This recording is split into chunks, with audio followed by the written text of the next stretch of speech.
Hey, have you heard? The good folks from Farnham are giving away a gorgeous, decked-out Farnham 75th Anniversary John Deere Gator filled with $1,000 worth of Farnham Horse Care products. Visit www.farnham.com/75-giveaway to see the prizes and enter for a chance to win. Again, that is www.farnham.com/75-giveaway. Happy 75th anniversary, Farnham. Thank you for always being our partner in horse care. This is Chelsea Schaefer, and this is Season 4 of The Score. You all have listened to this podcast 750,000 times, and we are here in Season 4 to bring you even more of what you love.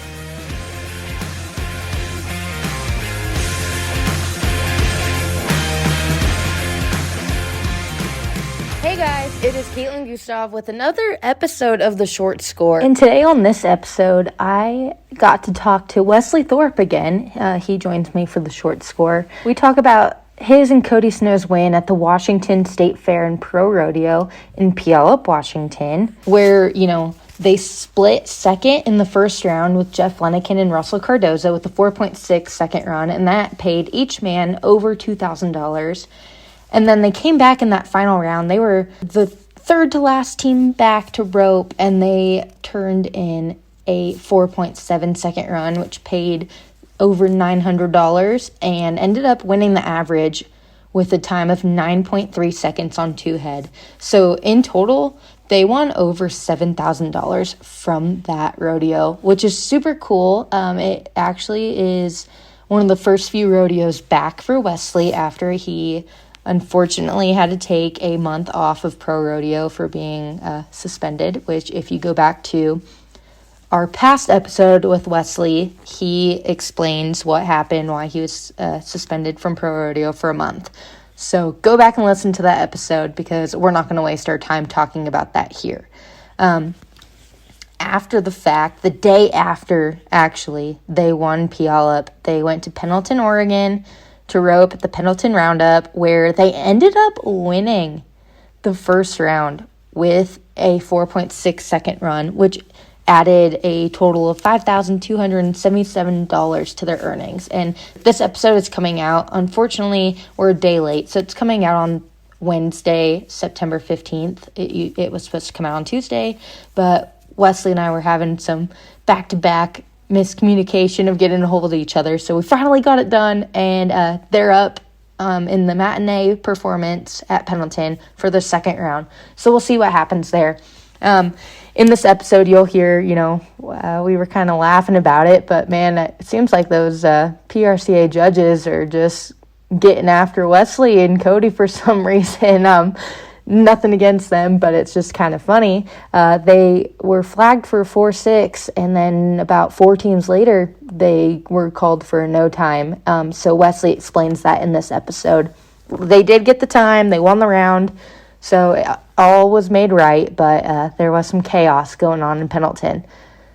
More news. So with Wesley and Cody, which is really crucial for them, I know Wesley talks about it, how they were trying to get both he and Cody secure for the NFR. So their win at Puyallup really helped with that. Cody's 7th in the heading with over $70,000, and Wesley is 5th in the heeling with $96,000. So that is awesome. We for sure will see them at the NFR. Looking at the bubble, if we're looking at the heel side first, since I'm on that page right now, currently Corey Petska's 15th with $52,000. Douglas Rich is 16th with $52,000. He's about less than $2 shy under Corey Petska. And then Carson Johnson, he's 17th with $51,000. Jeremy Bueller's 18th with $50,000. That bubble's tight, very tight, even on up to about 12th or 13th. So it's gonna be fun watching these last 2 weeks of the Pro Rodeo regular season on the heel side. And also Junior Noguera moved to number 1 on the heeling standings with over $128,000. So that's cool to see Junior on top. As for the headers, Dustin Egaskiza stays on top with $145,000. And looking at the bubble, Man, it's kind of tight too. Not as tight as the healing standings, but it's, very, very close. We have Quinn Kessler at 13th with over 60,000. Riley Minor with 14th with 59,000. Ren Richard is 15th with 55,000. Hayes Smith is 16th with 53,000. Coy Rallman is 52,000. He's 17th, and so on and so forth. It's going to be a tight race in these next 2 weeks. So I hope everyone's watching, because it's going to be a lot of fun and a lot of nail biting for sure. So stick with us. We're going to have more fun episodes and more great team ropers on the podcast. And without further ado, I'm going to let you listen to this awesome interview with Wesley Thorp. Wesley, so I kind of want to start off with, you have had a month off of Pro Rodeo. And I was talking to my friend's dad, and he said that everyone basically better watch out because of your month off. You're going to be making a big statement, and I feel like you already have. After winning Puyallup last weekend, kind of tell me about that.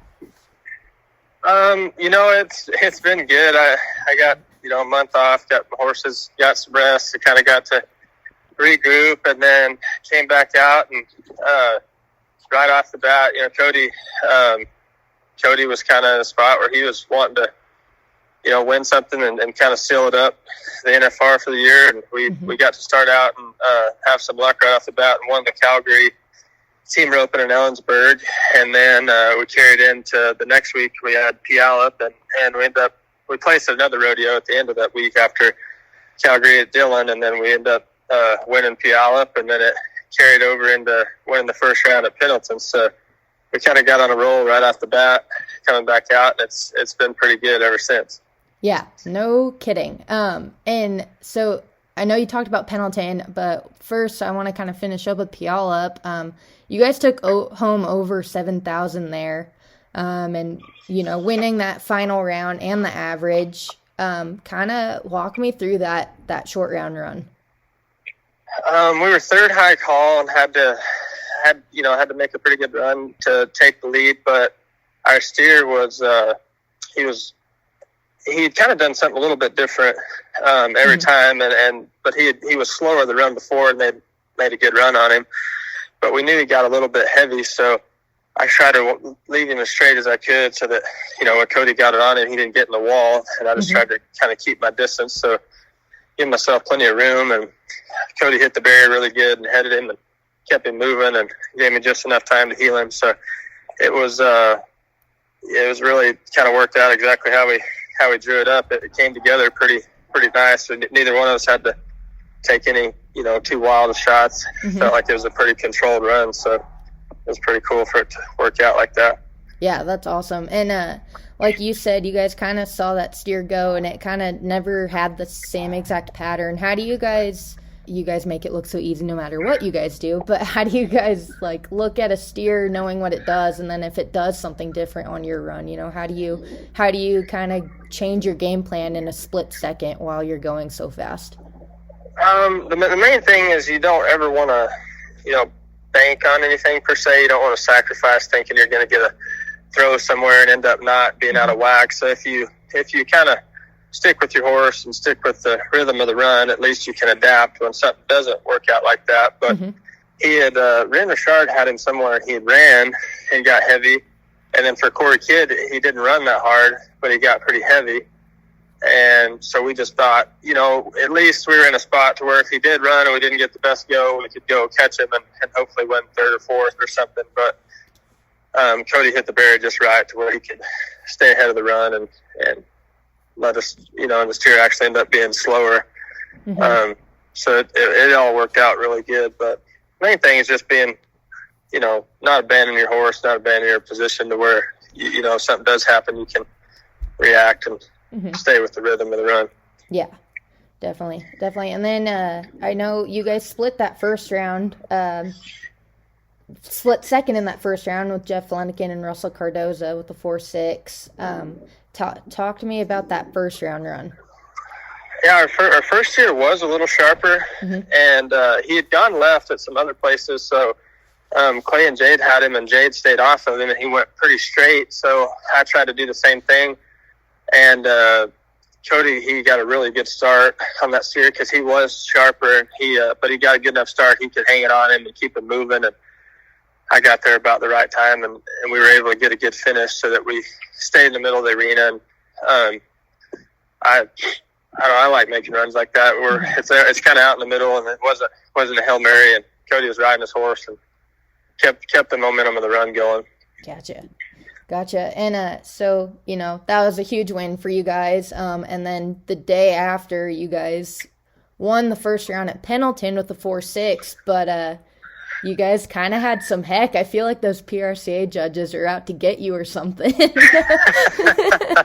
Yeah, they tried to flag it. They flagged us clean, and then a few runs later, we were just watching it from the sidelines, and they flagged us out, and we didn't really know why, and it ended up being a long, drawn-out deal, but I guess they decided their decision was wrong, and gave it back to us.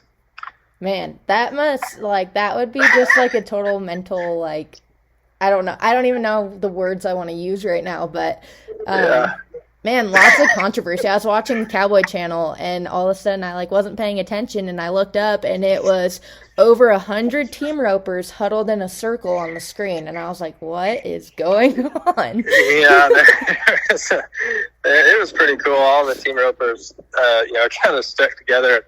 Said that we were kind of towards the beginning, and everybody else did, because the rodeo does get tough, and when the second round comes up, guys are going at the round, so I think guys wanted to definitely clear the air of what was and wasn't a crossfire, that way that it wasn't somebody else the next time. But it was definitely a missed call, and thankfully they ended up making it right. Yeah, definitely. Oh gosh. Well, I'm very glad they made it right for you guys, because there was no way that was a crossfire. I replayed the video over and over. I know. I think we all did. Human error. We talked about it last time. It's human error sometimes, unfortunately. That's right. That's right. Well, I heard, did that run, I know it's not the arena record now after Peyton and Eric's run yesterday, the 4-2. Was it the arena record after you guys made that 4-6? From what I understand, it was tied. It was. Gotcha. I'm pretty sure David Key was 4-6 here one time. Gotcha. In the second round, and I believe that was the arena record. And then we I think tied it, and then yesterday they were 4-2 in the slack. So didn't last long, but but it lasted during the whole duration of the first slack to earn you guys over $5,000, which is very good to have that right now. Absolutely. So what do you getting ready for Pendleton, we always see so many horses slip and fall. What do you kind of do to get ready for the run on the grass? I put ice nails on, and then I do watch and kind of see, what it looks like out there. There was a lot falling down, and it looked slick in some spots. I do normally get a little narrower to the steer, and so my horse doesn't have to hustle as much around him. And I try to take a really pretty aggressive start, heeling, to where I'm kind of in the picture right off the bat. If I can step in the left lead, they seem to not only slow down a little bit, but the header's not too far away from him when he hits the barrier. So I try to always step on the left lead best I can, and try to stay in the picture pretty close, pretty narrow to the steer, kind of up there to where my horse doesn't have to make any sudden movements when the steer turns.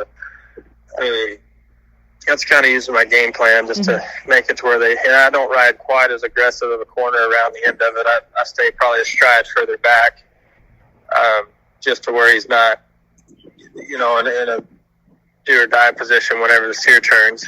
So I kind of definitely change it up just a little bit to try to make it a little simpler on him. Yeah, definitely. Well, and were you on Ray J at, both Puyallup and Pendleton? Yes. That horse, I feel like that horse has been really solid ever since you started healing on that horse for you. Tell me a little bit about your partnership with that horse. He's been really good for me. I got him when he was 10 years old from a good friend of mine. It took me like 5 years to get him. after I finally got him, he fit me good. I knew I'd get along with him, but it seems like the more we've gone, the better we get. And he just gets a little bit better with age too, because he's pretty busy-minded. He's 12 now, and he just seems to me that this year he's really matured a lot too, and we're kind of on the same page pretty well. And it's pretty fun to have one that you kind of know every move they're going to make in the trailer with you. So it definitely makes a huge difference. Yeah, definitely. And, on the topic of horses, how is Equine Exchange going? Equine Exchange is going good. We've been letting our friends all test it, play with it. We've got it passed around to, pretty much all of our friends and family to mess with it, make sure they don't see anything that needs to be changed. And we actually have another meeting with them on the phone today just to go through everything. But everything is going really well, and we're thinking in the next, week at the earliest, 2 weeks at the latest, we're going to launch it. We feel confident we can go ahead and launch it. So everything's been going well. That's awesome. Which it's also, a sponsor of the World Series of Team Roping and the NTR now. So that's super exciting as well. Yeah, absolutely. I know I got overexcited and I already downloaded the app thinking it was live, and it wasn't, but I'm ready. I'm ready for when it's live. It'll be ready soon. We'll have it. So anyone listening to this podcast, go ahead and just download the app and just have it prepared when it launches. It's gonna be great. I'm excited for it. Me too. I think it'll be cool. Oh man, awesome. Well, Wesley, I'm not going to take up too much more of your time, especially since you have to run another one on the grass today. So thank you for joining me on the podcast. You bet. Thank you for having me.